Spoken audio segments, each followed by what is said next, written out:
All right, so hello everyone.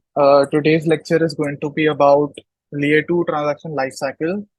Basically, I want to talk about what happens when you submit a transaction onto a layer 2 and how is it finalized on Ethereum. So let's get into it. So when a transaction is submitted onto the blockchain, you might have noticed that you have to wait some time for it to be executed, right? So like when you consider a transaction to be executed, like you know that okay, it's not going to revert after this, that point is called finality. So like the time it took for you to reach that point is called finality basically. So in this lecture we're going to explore the following topics. Basically, what does the word finality mean on Ethereum, and then how does the transaction lifecycle look like for both optimistic rollups and zk rollups. Right. So let's first look into finality. So as you might know that Ethereum works on a proof of stake consensus mechanism, and it uses something called a practical Byzantine fault tolerance algorithm to basically vote upon what transaction is correct and what transaction is not correct. So what happens is that there are a bunch of validators which have provided stake into the network, and then then one of these validators is chosen to propose a block. They have a bunch of transactions in something called a mempool. They basically, whenever you submit a transaction, the transaction is being received by a full node, right? Like you might know what a full node is because like whenever you're using a dApp, the dApp is using a like it's using a service with a service by Alchemy or Infura.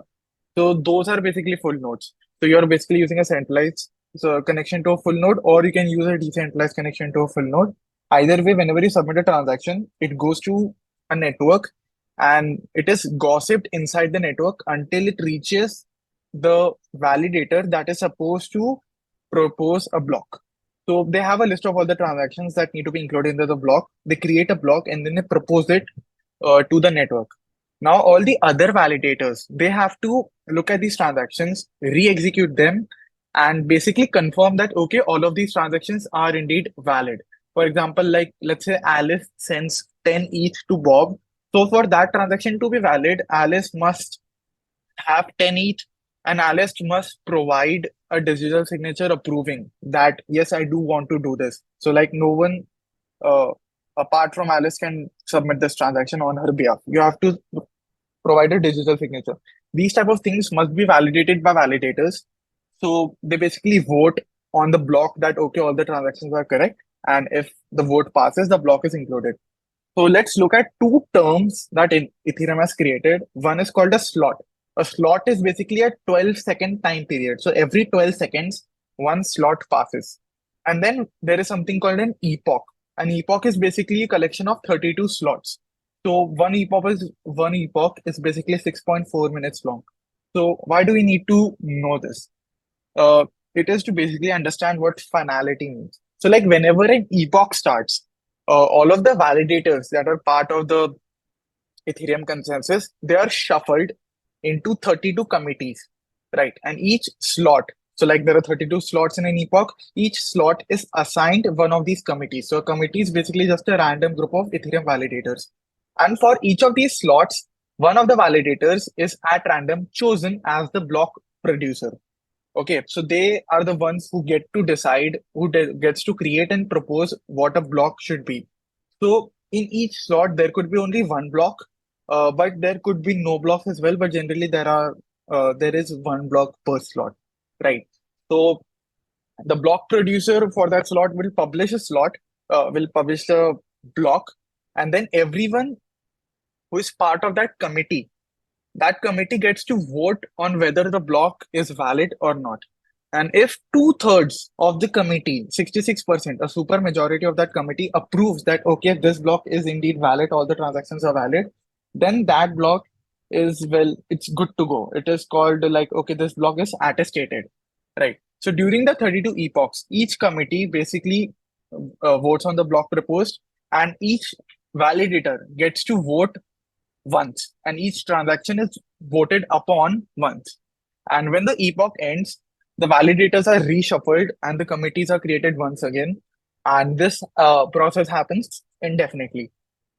So when you submit a transaction, it goes into a slot, it is picked up by a block producer, it is included in a block, and then when it is included in the block, every 66% of the peer of the validators in that committee must approve that your transaction is valid. And then when that epoch ends, that is when your transaction is called, it is vaguely finalized. So let's look at three terms of finality, right? So the first term is called unfinalized. Unfinalized basically means that, okay, the block producer has produced a block for your slot. It has been included in the block, but the attestations has not come yet. Okay, now the attestations do not come right after the block is proposed.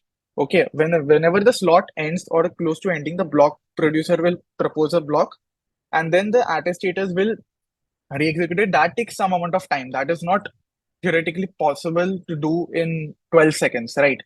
And because it's not just that you have to re-execute the block. After re-executing, you also have to vote.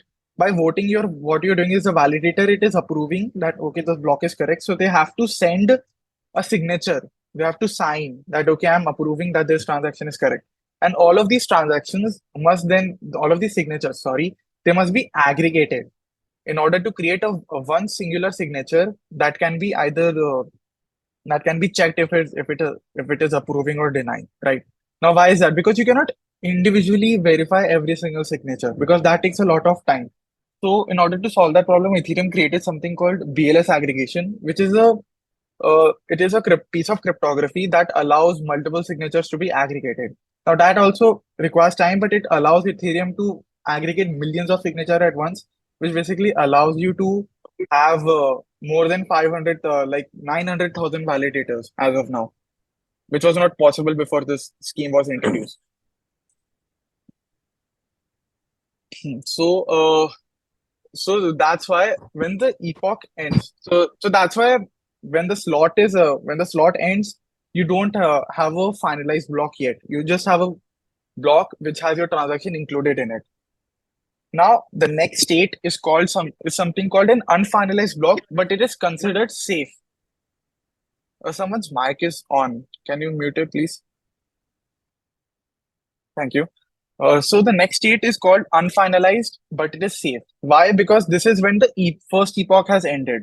So when the first epoch has ended, that means that all of the validators in the committee have attestated that the block is validated, and the signatures have been aggregated, and it is verified that okay, this block is indeed valid. Fine. But and there is very little chance of reorganization that okay, after an entire set of Ethereum validators have confirmed that your block is good, then there is a very low possibility that there is something wrong with the block. So you can consider it safe, but it is not yet considered finalized. It is considered finalized after another set of attestations is done. So basically, after two epochs, your block is considered finalized. So one epoch is 6.4 minutes, two epochs is roughly 13 minutes. So after 13 minutes, your transaction is considered finalized. Why do we wait for two epochs? Well, because in the first epoch, every validator gets to vote once on your transaction, right? And when the validators are voting again in the second epoch, they're voting on transactions that are basically doing a state change on top of the state change that your transaction has done. So they are also implicitly validating that, okay, your state change was valid. That's why the next state change is valid. So that's why we considered two epochs to fully attestate and finalize a block transaction. So that is what finality means on Ethereum. So now let's look at what a transaction lifecycle looks for layer twos. Let's start with optimistic rollups first. So if you have attended the last lecture, you might have gotten an overview of how what a sequencer is and how sequencer works. So basically, user submits the transaction to the sequencer, right? And the sequencer then batches these transactions and sends them to the layer one. Now you can also forcefully include a transaction into the sequencer, but that takes some delay. On Arbitrum, that delay is, for example, 24 hours. But generally, you might not need to do so. Now, why would you trust a sequencer to include your transaction. We'll have a full week of lectures on sequencers, so I'll not go too deep into this. But the worst thing a sequencer can do is either censor your transaction, like to not include it at all, because of which you might want to use the layer one approach, or the sequencer might reorder your transaction so that they can get MEV. MEV is something that is basically bad for you. We'll have another lecture on it, so we can dive deeper. But for now, you just consider okay, MEV is bad. MEV happens when block producers or sequencers reorder your transaction on the mempool. And another thing that a sequencer can do is not include your transaction at all or do it after a delay. To avoid that, you can forcefully include your transactions on L1. That is a feature that is available on optimistic rollups. So let's assume that that does not happen. The sequencer does batch a transaction and sends them to L1 using call data. So on an Ethereum transaction, you basically have a bunch of message message that variants that you can either you can send a transaction to someone. So the to is a field, the the amount of value you're sending, that is a field, and the data you're sending along with the transaction, that is a field. So this data part is where all of the information of these transactions is being batched and sent into. And sequencer does this every 3 to 5 minutes. And in the last lecture, we basically went over what fraud proofs were. So fraud proof is basically when you believe that the sequencer has generated a malicious proof, a malicious state, and you want to challenge that. So one thing I did not mention was that this fraud proof does not have an infinite like timeline. Okay, you can only submit a fraud proof 1 week after the transaction was badged and sent to Ethereum. After that, you cannot send a fraud proof, which means that after a week of time, you can safely agree that okay, you can safely agree that the transaction is indeed finalized. However, optimistic rollups would like you to believe that the finality is occurring in 3 to 5 minutes itself. Now, why is that? That is because you basically have to consider that the fraud proof is sound. You have to believe that the fraud proof is working, and no one in their right mind would submit an invalid transaction because there is a very clear cryptographic way to prove that your transaction is invalid, and it will lead you to lose a lot of funds, which is undesirable for you. So, why would you do that? Right. So, that is why you can consider when your transaction is submitted to the layer one in 3 to 5 minutes, you can consider that to be the finality on top of the Ethereum finality itself. So 5 minutes plus 13 minutes, you can assume that on optimistic rollups, you get a finality in less than 20 minutes, or you get a finality in 1 week, depending upon what you believe, because there could be smart contract bugs attached to the verifier contracts. It is in theory possible. If you want to consider finality, if you want to basically attach those risks into your calculations, you might assume that finality happens after 1 week, or you might assume that finality happens in the 20 minutes, depending upon your risk factor. So this is a brief diagram which I have also explained last lecture, that users basically submit the transaction to the sequencer. They batch them into basically a batch, and then they submit it onto a canonical transaction chain, which is on the layer one, and a corresponding states chain. This is basically created to help fraud proofs.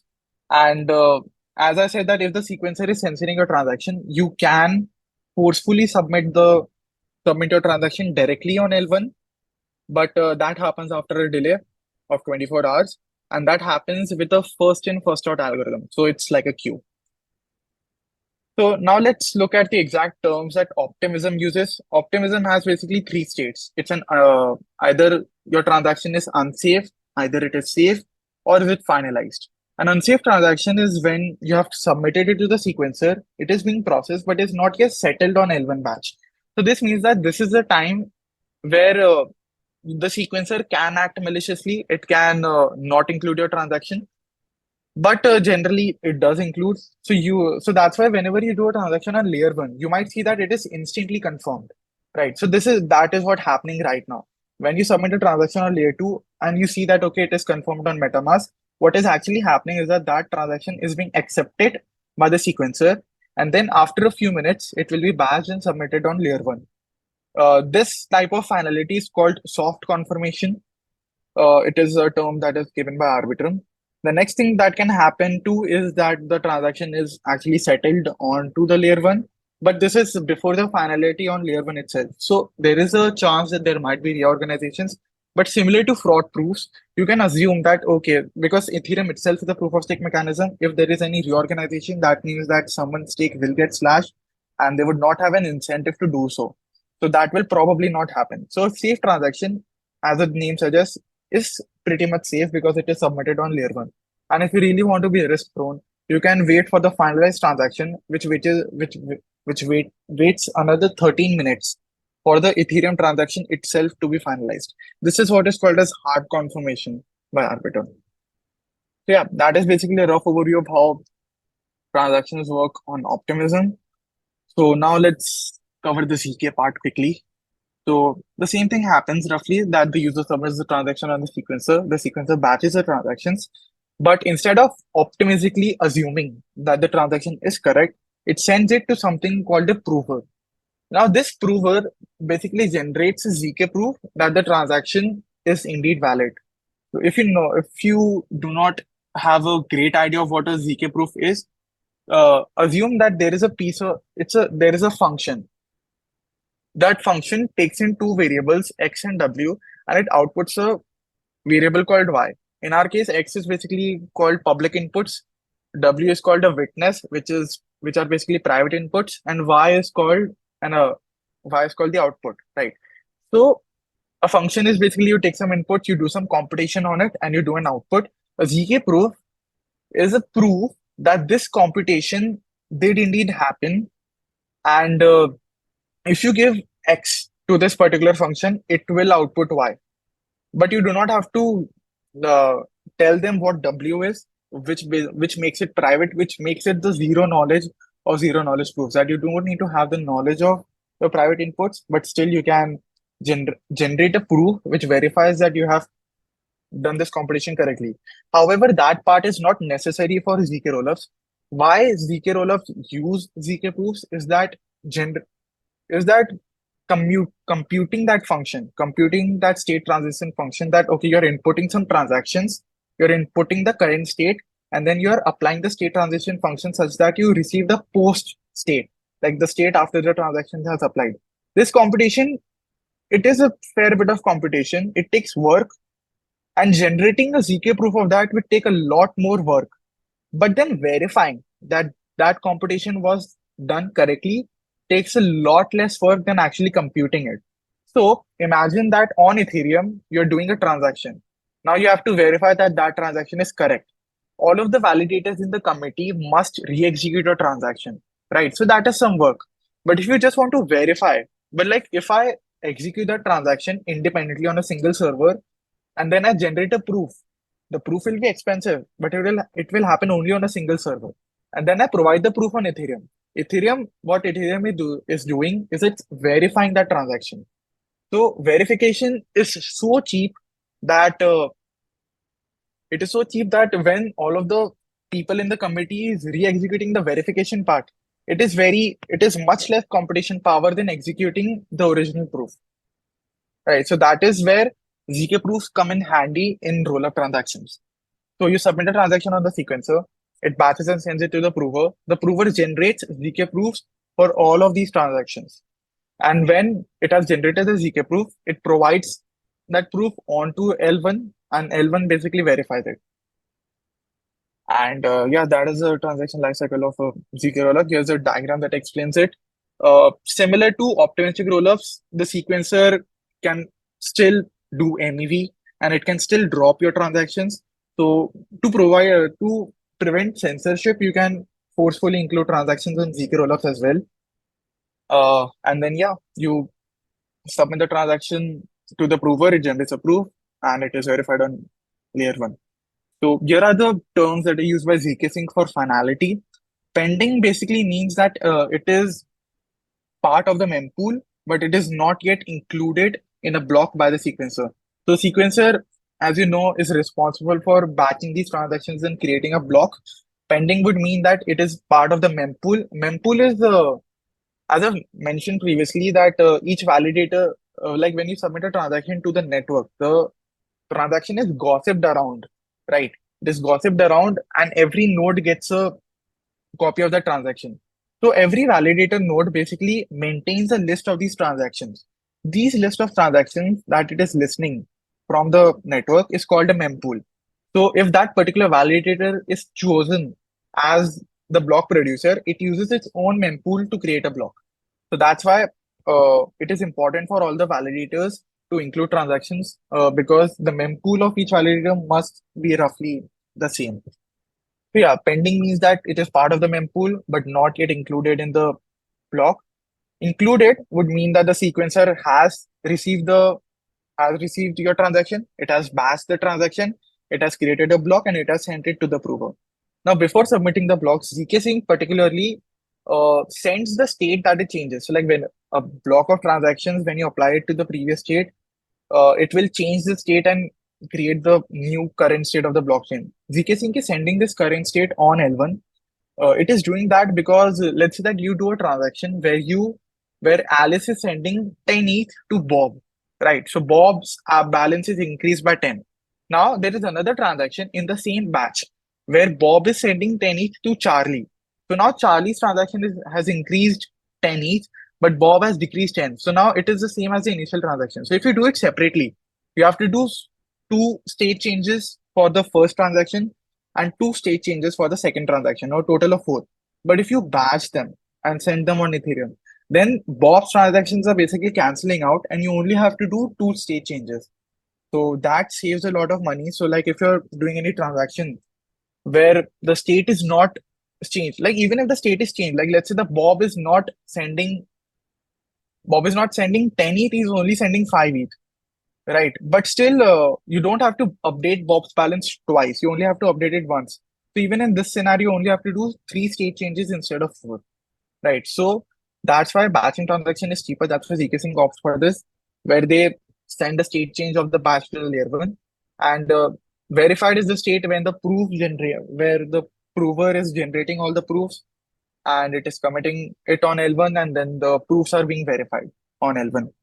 Oh, yeah, by the way, if I didn't mention it, if you submit an invalid transaction to the prover, then it cannot generate a ZK proof. By that, I'm not saying that the prover is not going to do it because it's good. It is mathematically impossible to generate a fraudulent ZK proof. You can only generate correct ZK proofs and you can only verify if the ZK proof is true or not. Right. So the prover is not going to submit invalid transactions. And a similar story happens on Starknet, where the terminology is slightly different. Instead of pending, you have received, where the mempool has received the transaction. It sends it to the sequencer, and then the sequencer batches the transaction and sends it to the prover. This part is called accepted on L2, and when the prover generates a proof and verifies on Ethereum, that part is called accepted on L1. Speaking of timelines, this received part or the pending part where the sequencer has received the transaction, this happens instantly. And when you use a ZK rollup on MetaMask and you see that okay, your transaction was confirmed instantly, this is what's happening. You're assuming that the sequencer is not dropping a transaction, and you're basically getting a soft commitment, and that is what is being shown to you. It's almost instant. The prover takes around a few hours, 4 to 5 hours maybe, might be different from roll up to roll up. But it takes a couple of hours to generate the proofs and send it to L1, and then the normal finality guarantee for L1 happens. And so yeah, instead of wasting the time of the prover, what the sequencer and the mempool do before the transaction is being sent is that they verify and validate if the transaction is correct or not. Now, that does not require, now you're actually trusting the central authority that, okay, the mempool is part of the node is executing, then it is having its own uh, computational charges. The centralized users and the sequencer itself is a centralized body. You're also assuming that if the sequencer is validating or not, it's going to boil down to whether they want to decrease the load of the prover or not. But when it reaches the prover cannot generate a malicious proof. So, so you can be so if even if an invalid transaction by any case passes the mempool and the sequencer, it will be blocked at the prover. However, it is also under the security guarantee that the prover itself does not have any bugs. So the prover might have any implementation level bugs that someone has messed up in the code, or there could be fundamental mathematical bugs that the cryptography that is used to generate secrets that itself is broken. That is very, very, very unlikely because there is a lot of research done on it so far. So finding a bug in a cryptographic library is almost impossible. Finding a bug in a ZK circuit slightly more possible, but that is the reason why these rollups are taking so long to develop. Optimism recently released their permissionless fraud-proof mechanism recently, like last week. Why is that? Because creating these mechanisms safely and ensuring task. And you need very skilled people working on these problems for a very long time to ensure that there are no bugs and there are no security issues with these contracts. And that is how the entire ecosystem is basically ensuring that you can submit your transaction and you can get a soft confirmation instantly. And when you get a hard confirmation, you really get a hard confirmation that you know for a fact that it is mathematically proven that the transaction will not be reverted and your transaction is indeed included in the canonical blockchain. So yeah, that was it for the lecture. Do anyone have any doubts?